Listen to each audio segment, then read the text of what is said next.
Hello students, I am again here with the session number 9 which includes question answers. मैंने आपको session number 8 में कुछ question answers के बारे में डिस्कस करा दिया था.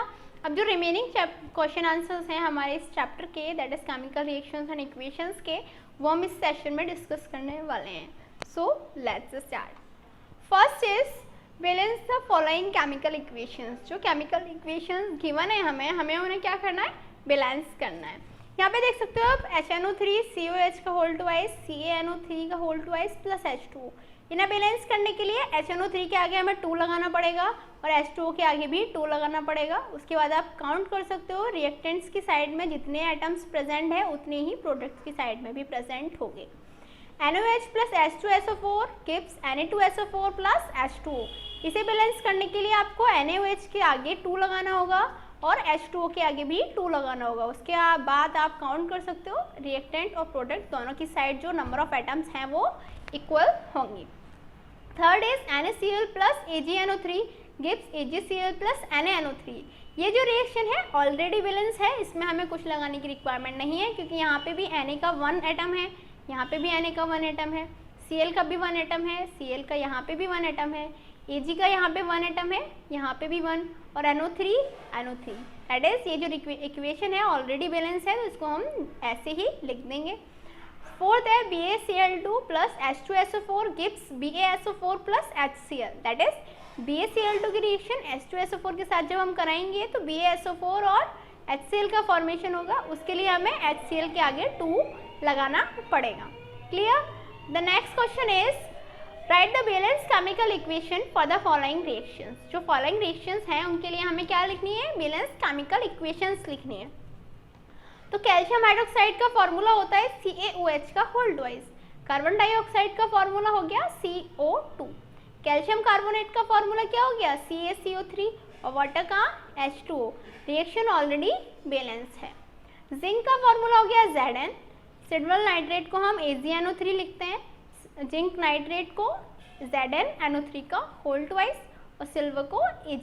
बैलेंस करने के लिए AgNO3 के आगे हमने 2 लगा दिया और Ag के आगे भी हमने 2 लगा दिया. अब आप काउंट कर सकते हैं रिएक्टेंट्स की साइड में जितने नंबर ऑफ एटम्स हैं उतने ही नंबर ऑफ एटम्स प्रोडक्ट की साइड में भी प्रेजेंट हैं.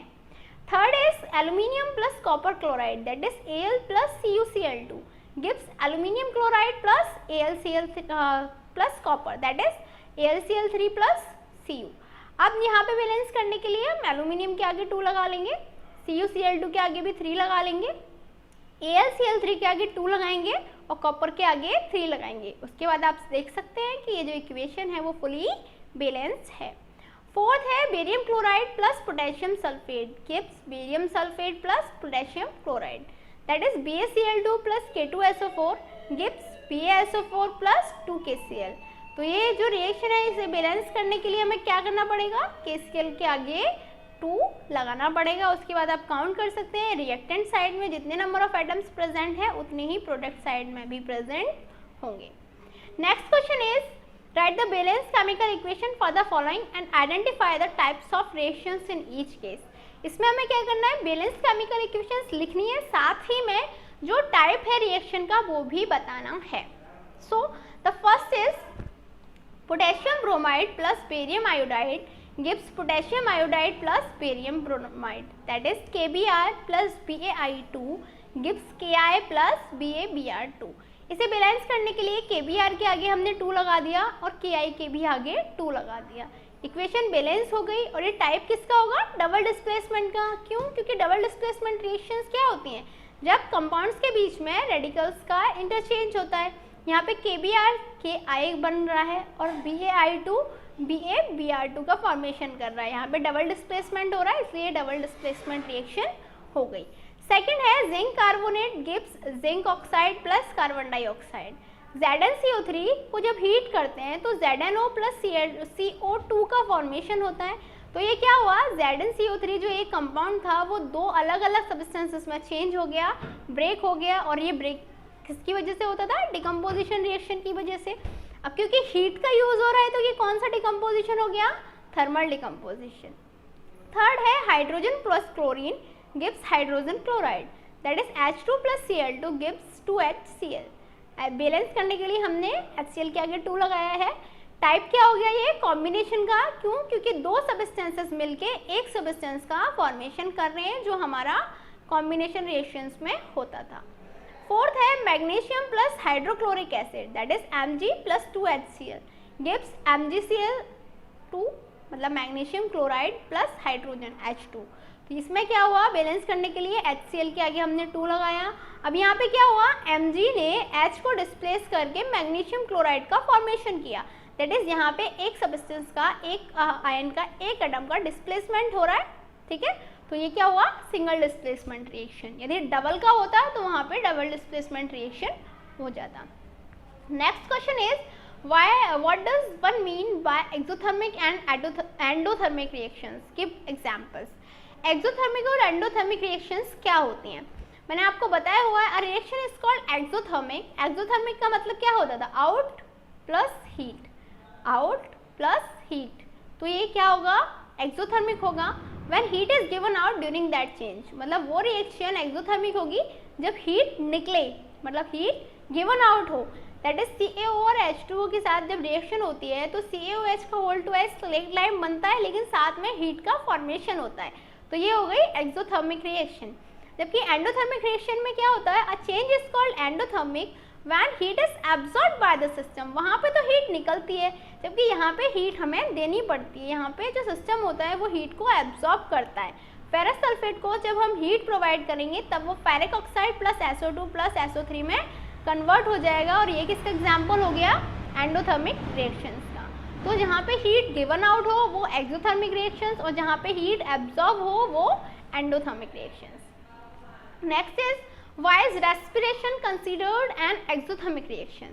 ये मैंने आपको एक चैलेंजिंग क्वेश्चन मार्क में भी क्वेश्चन पूछा हुआ था कि जो रेस्पिरेशन होता है उसे हम एक्सोथर्मिक रिएक्शन क्यों लेते हैं? Because in this process of respiration oxygen is inhaled. हम क्या करते हैं? ऑक्सीजन इनहेल करते हैं, विच ऑक्सीडाइजेस ग्लूकोज, जो ग्लूकोज को ऑक्सीडाइज कर देती है, and produce carbon dioxide. Carbon dioxide का प्रोडक्शन होता है अलॉन्ग विद वाटर, वाटर भी निकलता है साथ में, and energy in form of ATP, और ATP की फॉर्म में एनर्जी लिबरेट होती है, जिसे हम एज अ हीट एनर्जी भी मान सकते हैं। जैसे हीट गिवन आउट होती है, सेम यहाँ पे एनर्जी का लिबरेशन होता है। दिस इज द रीजन जो रेस्पिरेशन होता है उसे हम एक्सोथर्मिक प्रोसेस की तरह लेके चलते हैं।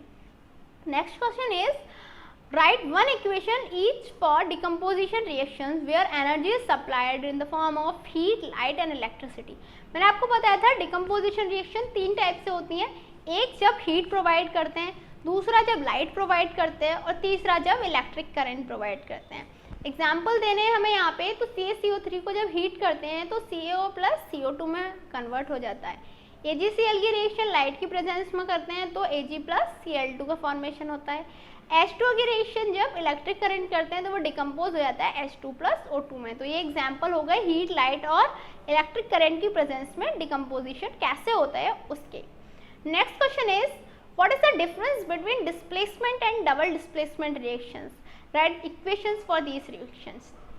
जो हमारे डिस्प्लेसमेंट रिएक्शंस होती हैं, जो हमारे डिस्प्लेसमेंट और डबल डिस्प्लेसमेंट रिएक्शंस होती हैं, उनमें डिफरेंस क्या होता है, और उनके लिए हमें रिएक्शंस लिखनी है। जो डिस्प्लेसमेंट रिएक्शन होती हैं, a more reactive element displace a less reactive element from a salt solution. जो उसका सॉल्ट सॉल्यूशन होता है उससे मोर एक्टिव एलिमेंट जो होता है वो लेस रिएक्टिव एलिमेंट को डिस्प्लेस कर देता है। जैसे यहाँ पे Mg है वो HCl से H को डिस्प्लेस करके MgCl2 का फॉर्मेशन कर लेगा, H2 लिबरेट हो जाएगी। वही डबल डिस्प्लेसमेंट क्या होता है? 2 एटम्स और groups from different compounds displaced each other. Different compound से डिफरेंट जो एटम्स और ग्रुप्स हैं वो एक दूसरे को डिस्प्लेस करते हैं और डबल डिस्प्लेसमेंट होता है। जैसे यहाँ पे KBr है, उसने क्या करा, BaI2 से Ba को डिस्प्लेस करके Ki बनाया और BaBr2 एक दूसरे के साथ कंबाइंड हो गए। तो ये किसका एग्जाम्पल हो गया? डबल डिस्प्लेसमेंट रिएक्शन का। Next question is, in the refining of silver, the recovery of silver from silver nitrate solution involve displacement of copper metal. Write down the reaction involved. जो refining होती है silver की, उसमें silver nitrate solution का use करके हम recovery करते हैं सिल्वर की। तो उसमें जो रिएक्शन इन्वॉल्व होती है वो कौन सी रिएक्शन होती है? वो रिएक्शन होती है AgNO3 that is silver nitrate plus copper gives CuNO3 का whole twice that is copper nitrate plus 2Ag। इससे क्या हो गया, AgNO3 था, उसकी जब कॉपर के साथ रिएक्शन करी तो कॉपर नाइट्रेट बन गया और Ag हमारा सेपरेटली हमें अलग मिल गया, उसकी रिफाइनिंग इजीली हो गई। तो ये रिएक्शन थी जो उसमें इन्वॉल्व रहती है। Next question is what do you mean by precipitation reaction, explain by giving examples. मैंने आपको बताया था जो डबल डिस्प्लेसमेंट रिएक्शंस होती हैं वो 3 टाइप से होती हैं, प्रेसिपिटेशन के फॉर्मेशन के साथ, इवोल्यूशन ऑफ गैस के साथ और चेंज इन कलर के साथ। अब बात आती है प्रेसिपिटेशन रिएक्शन क्या होती है। The reactions which accompanied by the formation of insoluble solid mass that is precipitate is known as precipitation reaction। वो reactions जिनमें किसी solid mass है, वो insoluble solid mass जिसे हम precipitate बोल सकते हैं, उसका formation होता है, उसे हम precipitation reaction बोलते हैं। एग्जाम्पल के लिए यहाँ पे NaCl है, उसकी रिएक्शन हमने AgNO3 के साथ कराई, तो AgCl का white PPT that is solid insoluble solid मास हमें गेन हुआ प्लस NaNO3। तो ये जो वाइट प्रेसिपिटेट फॉर्म हो रहा है AgCl का, ये क्या हुआ, प्रेसिपिटेशन रिएक्शन शो कर रहा है कि ये जो रिएक्शन है वो प्रेसिपिटेशन रिएक्शन है। Clear. The next question is explain the following in terms of gain और loss of oxygen with 2 examples each. Examples मैंने आपको नहीं यहाँ पे लिखे हैं बिकॉज एग्जाम्पल्स आप बहुत इजीली इसको समझ सकते हो। ऑक्सीडेशन और रिडक्शन। ऑक्सीडेशन क्या होता है, the loss of electrons by atoms और ions is called oxidation. Oxidation क्या होता है, जब लॉस होता है इलेक्ट्रॉन्स का या एटम्स और आयंस के थ्रू, तो वो ऑक्सीडेशन होता है। वहीं पे यदि इलेक्ट्रॉन्स का गेन हो बाय एनी एटम और आयन, तो वो क्या होता है, रिडक्शन का होता है। एग्जाम्पल के लिए यदि सपोज कोई भी मेटल है, Zn हुआ, Mg हुआ या और भी कोई मेटल हुआ, यदि उससे इलेक्ट्रॉन्स का लॉस हो रहा है, वो इलेक्ट्रॉन्स को लूज कर रहे हैं, तो उनमें ऑक्सीडेशन होगा। वहीं पे यदि दूसरे सबस्टेंसेस हुए जैसे कॉपर हुआ या फिर हम एग्जाम्पल के लिए Ag हुआ, वो यदि गेन कर रहे हैं इलेक्ट्रॉन्स का, तो क्या होगा, रिडक्शन का प्रोसेस करेंगे। तो ये हो गए oxidation and reduction in terms of loss and gain of electrons, also with examples. Next question is, a shiny brown colored element acts on heating in air becomes black in color. Name the element acts in the black colored compound formed.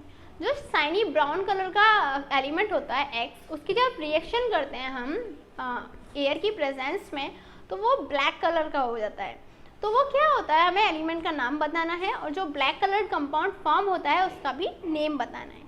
Element X is copper। Copper जो है वो element X है, उसकी reaction जब O2 के साथ कराते हैं तो ब्लैक कलर का कंपाउंड फॉर्म होता है जिसे हम बोलते हैं कॉपर ऑक्साइड CuO। बैलेंस करने के लिए हमने Cu के आगे भी 2 लगाया और CuO के भी आगे 2 लगाया। ये रिएक्शन कैसे होती है, हीट की प्रेजेंस में होती है। The next question is why do we apply paint on iron articles. जो आयरन आर्टिकल्स होते हैं उन पे हम पेंट अप्लाई क्यों करते हैं, because by applying paint on iron articles they can be prevented from corrosion। corrosion क्यों होती है, corrosion इसलिए होती है क्योंकि जो iron articles होते हैं वो एयर से मॉइस्चर से रिएक्शन कर लेते हैं और रस्ट का फॉर्मेशन हो जाता है। यदि हम एक लेयर उस पर लगा देंगे पेंट की, तो क्या होगा, जो आर्टिकल्स हैं, आयरन के आर्टिकल्स हैं, वो एयर के या मॉइस्चर के कांटेक्ट में नहीं आएंगे, ऑक्सीडेशन नहीं होगा, तो क्या नहीं होगा, जो रस्ट है उसका फॉर्मेशन नहीं होगा, कोरोजन नहीं होगा। दिस इज द रीजन कि हम पेंट अप्लाई करते हैं आयरन आर्टिकल्स पे। Next question is oil and fat containing food items are flushed with nitrogen, why. मैंने आपको बताया था जब मैं रेंसिडिटी के बारे में आपको पढ़ा रही थी कि जो हमारे oil and fat containing food items होते हैं, जैसे चिप्स के पैकेट्स होते हैं, उनमें हम नाइट्रोजन भर देते हैं। उसका रीज़न क्या होता है, क्योंकि nitrogen prevents contact with oxygen. Oxygen के साथ उनका जो कांटेक्ट है उसे नाइट्रोजन प्रिवेंट करती है और ऑल्सो वो एज अ कुशन की तरह वर्क करती है, ताकि जो ट्रांसपोर्ट होता है उसमें जो सब्सटेंस है, जो फूड आइटम्स हैं, वो क्रश ना हो, वो ख़राब ना हो। बट मेन रीज़न वही है कि ऑक्सीजन के साथ उसका कॉन्टैक्ट जो होता है उसे वो प्रिवेंट करके रखती है, ताकि जो फूड है वो स्पॉइल ना हो। So the next question is explain the following terms with one example each। Corrosion and rancidity. तो कोरोजन के बारे में मैंने आपको पढ़ाया हुआ है डिटेल में। तो कोरोजन क्या होता है? The process of formation of undesired compound on the surface of metallic object. जो मेटेलिक ऑब्जेक्ट्स होते हैं उन पे अनडिजायर्ड जो सबस्टेंस फॉर्म हो जाते हैं, अनडिजायर्ड कंपाउंड्स का फॉर्मेशन जो हो जाता है, उसी को हम क्या बोलते हैं? कोरोजन। जैसे रस्टिंग ऑफ आयरन में रस्ट का फॉर्मेशन हो जाता था आयरन आर्टिकल्स पे। सेकेंड है रैंसिडिटी। रैंसिडिटी क्या होता था? An unpleasant change in the odour and flavour of food. जो फ्लेवर होता है फूड का, जो ऑर्डर होता है फूड का, उसमें जब अनप्लीजेंट चेंज आ जाता है, एक अनटॉलरेबल चेंज आ जाता है, तो वो उसकी वजह से क्या होता है? रैंसिडिटी होता है। उसी प्रोसेस को हम रैंसिडिटी बोलते हैं। So what did we learn today? हमने क्या पढ़ा? हमने जो रैस क्वेश्चंस थे हमारे एनसीईआरटी टेक्स्ट बुक के, वो डिस्कस किया। और इस होल चैप्टर में हम पढ़ चुके हैं अबाउट एवरीथिंग, दैट इज़ क्या केमिकल रिएक्शंस होती हैं, क्या केमिकल इक्वेशंस होती हैं, क्या टाइप्स होते हैं केमिकल रिएक्शंस के, उनके टाइप्स को हमने डिटेल में पढ़ा। रिडॉक्स रिएक्शंस पढ़े हमने, कोरोजन पढ़ा, रस्टिंग पढ़ा, रैंसिडिटी पढ़ा, और ऑल्सो हमने जो एनसीईआरटी टेक्स्ट बुक थी हमारी, उसके सारे क्वेश्चन आंसर्स को भी डीपली डिस्कस करा। In next chapters, I am gonna discuss about more about your books. Till then, good luck.